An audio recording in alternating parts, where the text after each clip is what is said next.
This is Andy Peelwell for Boxing News, joined by promoter Eddie Hearn after a successful night of boxing here in Birmingham. Eddie, before we come on to the main event from yesterday, main event tonight, Sonny Edwards-Yafai with a dominant performance there. What did you make of his time in the ring? Just kind of like red hot, ice cold, you know? I mean, the relentless work rate of Galaal is incredible. The way that he cut off the ring so early, he battered Sonny for the first couple of rounds.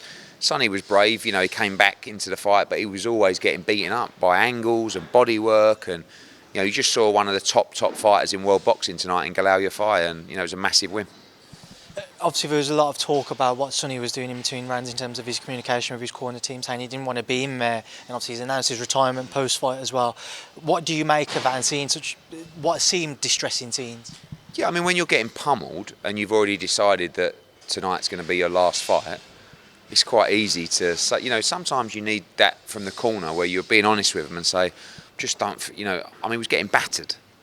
And the corner done a great job to say, "Oi, come on, we've trained hard for this. Let's go to work." And he was really brave, Sonny, in 3, 4 and 5, and he was always trying. But Galaal was just a beast, an absolute beast, and you know, he's got a huge future ahead of him. Do you think, or would you have liked to have seen the fight stopped any earlier? I mean, he was firing back. You know, it was hard to watch maybe a round before because he was taking a lot of body shots. Even the stoppage, you know, there wasn't a lot of massive shots landing clean, but there was a lot of them. And Sonny stopped firing back. So I think he felt that the stoppage was a little bit early, but I didn't. I thought the referee did a good job and, you know, saved Sonny from further punishment. For Galaal, where to next? Obviously, he's WBC interim champion. So you got Terrazas against Christopher Rosales being ordered. Probably fight the winner, but you know, we really want to bring a world championship fight here. Japan is a big market for the lighter weight, so it's difficult to bring them here, but we'll do our best. Cameron Vong, Gavin Gwin, Eddie, just your thoughts on that, and for many people who had Gavin Gwin as a winner who didn't get the decision. Yeah, I thought it was a close fight. I had Gavin Gwin winning the fight. 6-4.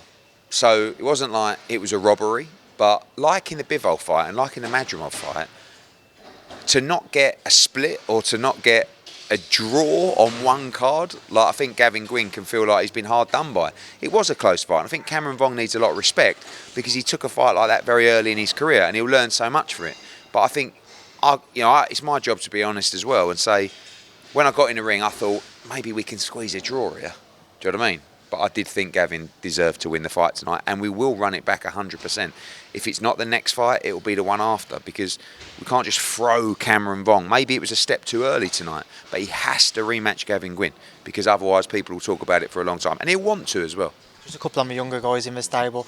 Aaron Bowen in an absolute war today, not one which I imagine you signed up for, and Taylor Bevan looking very impressive on his day. Yeah, I mean, Aaron, fuck me. I mean, it was one of the best before the bell fights I've ever seen. You know, and in that respect, great, but you can't really be having wars at that level. He's going to be in some epic fights and he's got massive support. Taylor Bevan, I thought, looked sensational. Really good. He's a real star for the future. Callum Smith got the rounds under his belt. There's been a lot of talk about that Buatsi fight. Ortiz not seeming like it's going to happen on Feb 22nd now. Could that potentially fill in that date? Yeah, I mean, that was already in discussions as well as Ennis and Ortiz. So, listen, even that fight's not necessarily completely dead, but obviously Giron's got to make a fast decision about what weight he's going to give and if he'll vacate the belt, and I'm not sure he's going to do that. So we'll have to see what happens, but Callum Smith against Buatsi is a fight that we'd love. I have to ask Eddie, on the Ortiz-Ennis situation, there's been a lot of confusion around it. I've seen the reports that apparently at the last minute there's a change in wanting it to be at 147 instead of 154. Can you clarify? There was never a last minute change for it to be at 147.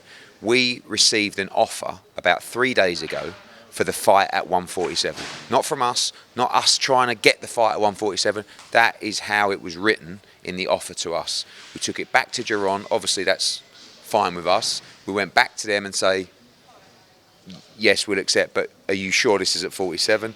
They went away, they came back and they said, no, we've spoken to Golden Boy, sorry, it would be at 154, you've got to vacate your title.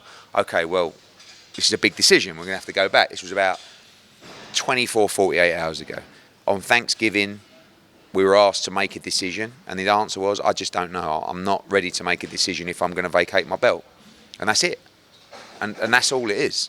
So if we've got time to make a decision, maybe he does it. But if it's to make a decision tonight or tomorrow, I'm not sure he will. If he moves to 54, he'll 100% fight Virgil Ortiz.